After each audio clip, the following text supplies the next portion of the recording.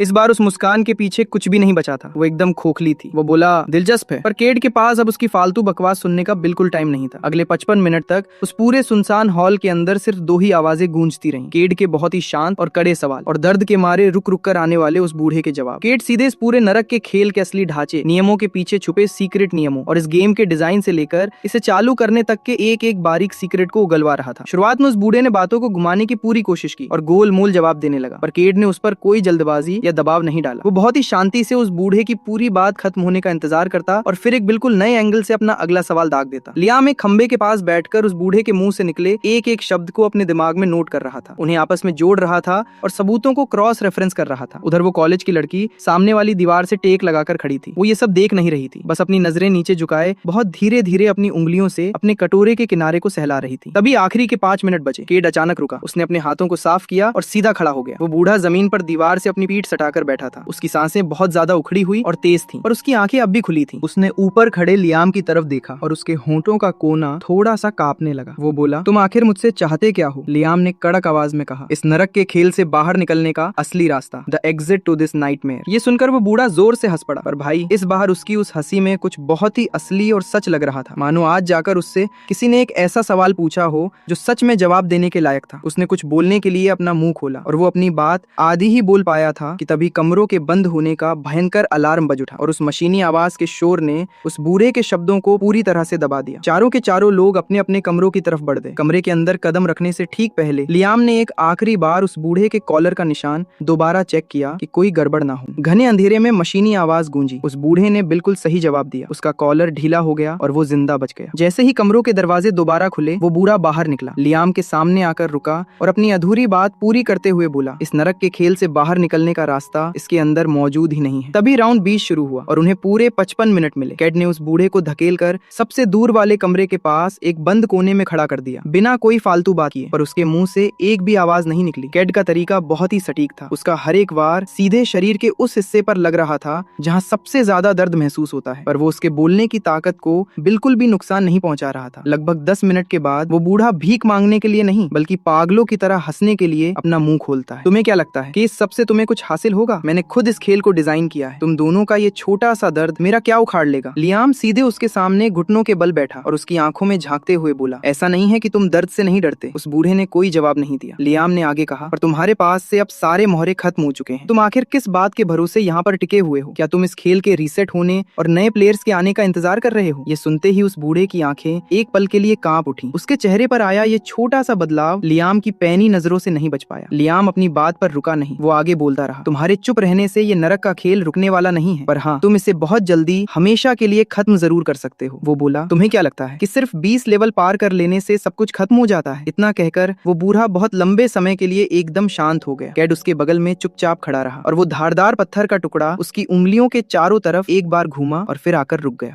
बूढ़ा बोला, इस नरक के खेल को चलाने के लिए हमेशा एक वार्डन यानी रखवाले की जरूरत होती है। तुम दोनों ही इस खेल का असली जवाब हो। उसने आगे अपने मुंह से एक शब्द भी नहीं निकाला। लियाम बोलता रहा, ये खेल जिसे तुमने डिजाइन किया, ये वोट देकर मारने का नियम, जानकारी का ये पूरा जाल और लोगों के मन में फैला ये खौफ, इसमें से कुछ भी इस नरक को जिंदा रखने के लिए नहीं था। ये सब तो सिर्फ इसलिए बनाया गया था ताकि जो लोग इस काबिल नहीं है उन्हें छटनी करके बाहर निकाला जा सके और असली शिकारियों को मजबूर करके सबके सामने लाया जा सके। उस बूढ़े के मुंह से पहली बार तारीफ भरे शब्द निकले, बहुत चालाक हो तुम, पर तुम अब भी असली सच से सिर्फ एक कदम दूर हो। वो असली शैतान मैं बिल्कुल नहीं हूँ। उसने अपना सिर ऊपर उठाया और सीधे लियाम को घूरते हुए कहा, वो असली विलन तो खुद ये गेम है, मैं तो सिर्फ इसके एक लेवल का मामूली सा डिजाइनर हूँ। तभी हॉल के बाहर उल्टी गिनती का भयंकर अलार्म बज उठा। अब सिर्फ 5 मिनट बाकी थे। कैड सीधा खड़ा हुआ, उसने अपने कपड़ों से अपने हाथों पर लगा खून साफ किया और उस बंद कोने से बाहर निकल आया। उसके चेहरे का हाव भाव बिल्कुल वैसा ही शांत था जैसा अंदर जाने से पहले था। लियाम ने उस बूढ़े को एक आखिरी नजर से देखा और मुड़कर वहां से चला गया। चारों अपने अपने कमरों के अंदर चले गए और पत्थर का दरवाजा धड़ाम से बंद हो गया। घने अंधेरे में लियाम के दिमाग में उस बूढ़े की आखिरी लाइन बार बार घूम रही थी, एक लेवल का डिजाइनर, आखिर इस दरवाजे के पार क्या छुपा हुआ है? तभी 21वें राउंड से लेकर 23वें राउंड तक का खेल शुरू हुआ। कैट बिल्कुल नहीं रुका। 22वें राउंड तक आते आते उस बूढ़े का पूरा शरीर अंदर से पूरी तरह टूटने और गलने लगा था। ये किसी एक जगह का तेज दर्द नहीं था, बल्कि ये तो एक ऐसा सड़न था जो सीधे उसकी जड़ों से फैल रहा था, मानो किसी मजबूत पेड़ को तेजाब की बारिश में पूरी तरह भिगो दिया गया। राउंड 23 के बीच में पहली बार उसकी बोलती बंद हो गई। वो दीवार के सहारे टिक गया और उसने अपनी आंखें बंद कर ली। वो भी कभी एक आम लड़का था, झुग्गी झोपड़ियों की तंग गलियों में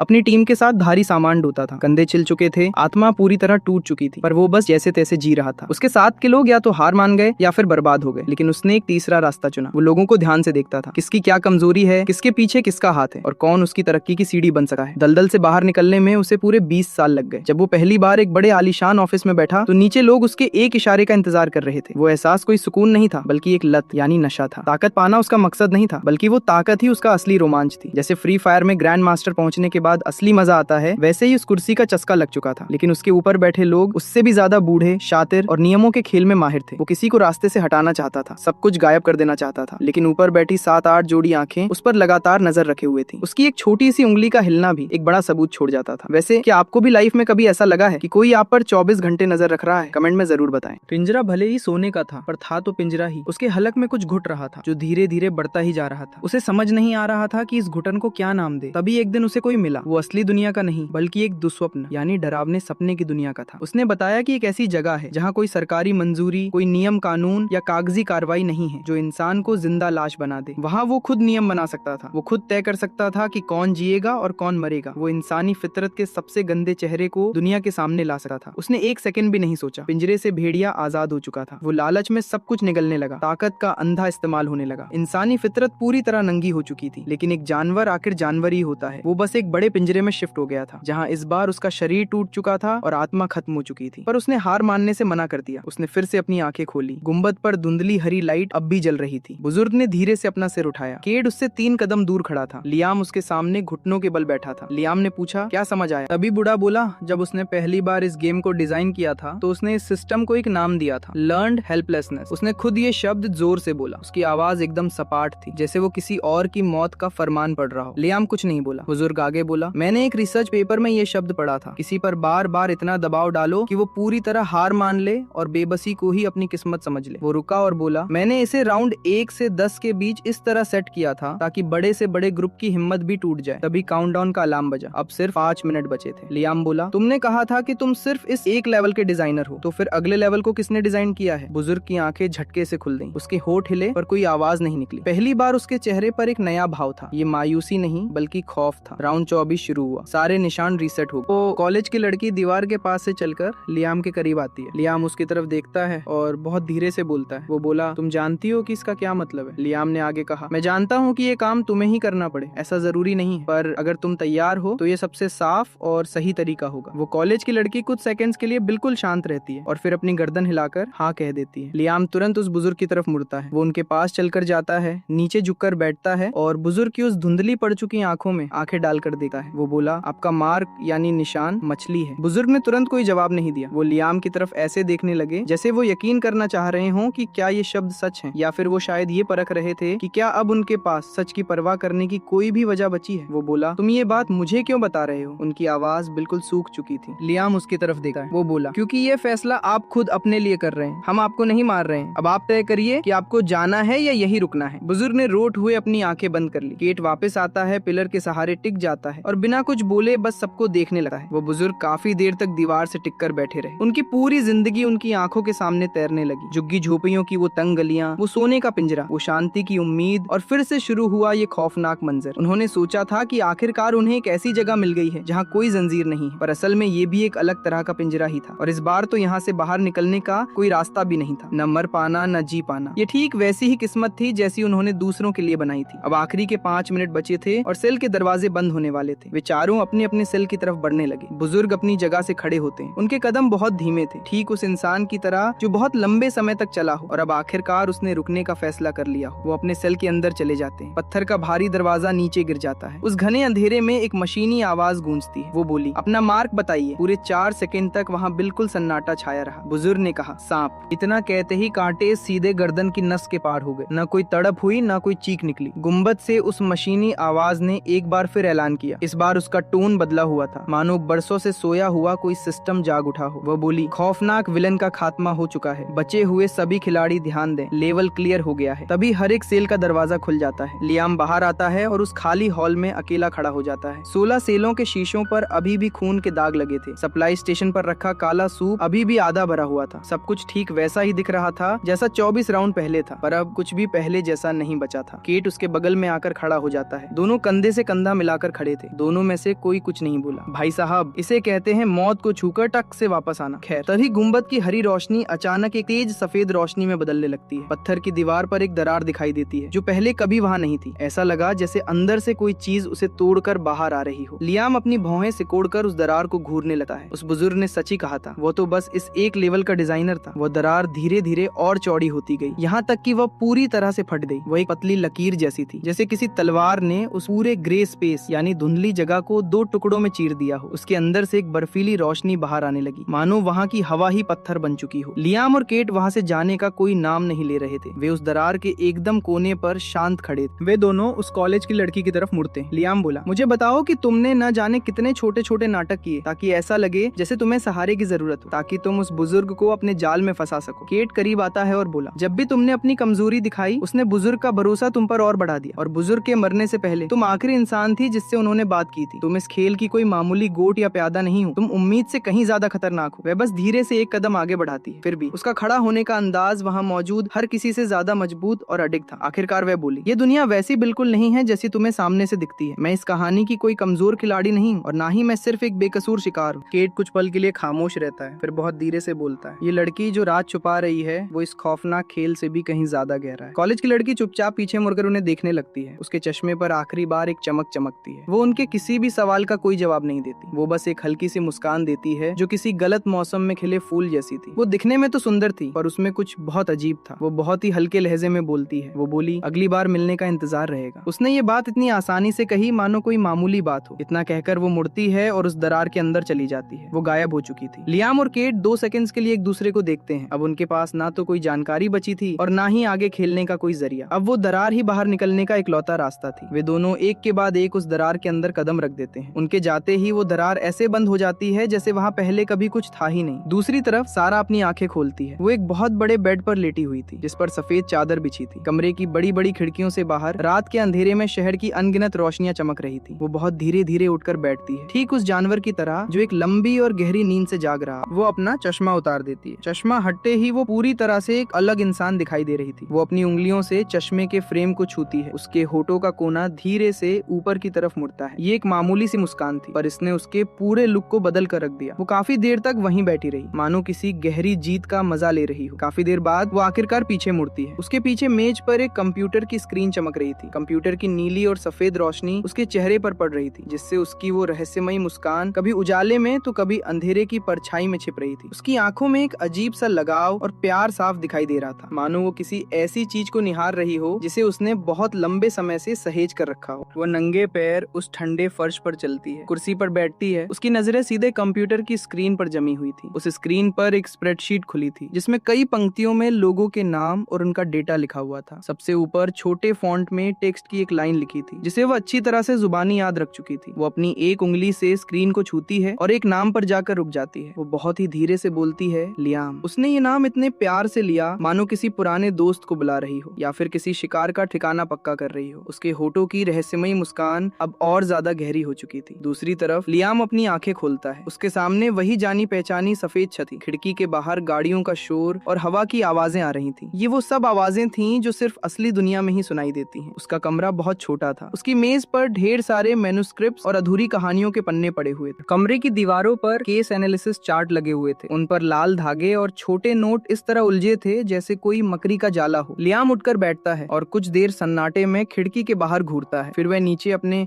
हाथों की तरफ देखता है। उसकी गर्दन पर अब ना तो कोई कांटेदार पट्टा था और ना ही कोई जख्म का निशान, पर उसे हर राउंड का एक एक पल और मरने वाले हर इंसान का चेहरा साफ याद था। उसे बुजुर्ग के आखिरी शब्द भी याद थे कि वह तो बस एक लेवल का डिजाइनर था। वह खड़ा होकर अपने मेज के पास जाता है। वहाँ एक नया बिना खुला लिफाफा रखा था। भेजने वाले का कोई नाम नहीं था, बस ऊपर लिखा था, कंग्रेचुलेशंस, लेवल क्लियर्ड। इसे देखकर उसे ऐसी फीलिंग आई जैसे बिना परीक्षा दिए सीधे सरकारी नौकरी का ज्वाइनिंग लेटर हाथ में आ गया हो। खेल खत्म हो चुका था, लेकिन नया जाल बिछ चुका था। लियाम का अगला कदम क्या होगा यह तो वक्त ही बताएगा। वैसे अगर आपके पास भी अचानक ऐसा कोई रहस्यमयी लिफाफा आ जाए तो क्या आप उसे खोल कर देखेंगे या सीधे डस्टबिन में फेंक देंगे? अपना जवाब नीचे कमेंट बॉक्स में जरूर बताना। तो गाइज, अभी तक मुझे इंटरनेट पर इस सीरीज के इतने ही एपिसोड मिले हैं। जैसे ही इसके और एपिसोड आएंगे मैं आपके लिए रिकैप जरूर बना दूंगा, तो पार्ट 2 के लिए इंतजार करिए। और अगर आपको और धमाकेदार रिकैप वीडियो देखनी है तो चैनल पर विजिट कीजिए और दूसरे रिकैप का मजा लीजिए। और उससे पहले चैनल को सब्सक्राइब जरूर कर देना। ओके, तो मिलते हैं किसी नए रिकैप के साथ।